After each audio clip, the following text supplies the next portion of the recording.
Hey everyone, welcome back. If your Duolingo microphone isn't working in 2025, don't worry. I'll walk you through the fix step by step.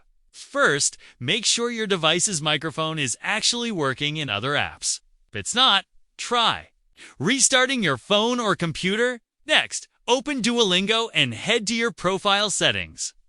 Under App Settings, find the microphone permissions. Make sure Duolingo has access. On Android, you can check this in your phone's Settings greater than Apps, greater than Duolingo, greater than Permissions.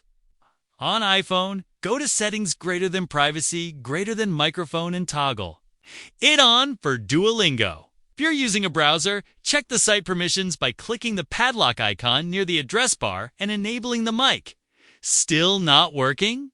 Update Duolingo to the latest version and also make sure your operating system is up to date.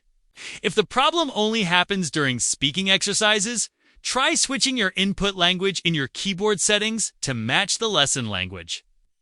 Lastly, if none of these work, uninstall and reinstall Duolingo. It refreshes the app's permissions and clears any bugs. That's it. Your mic should now be working so you can get back to your streak without frustration.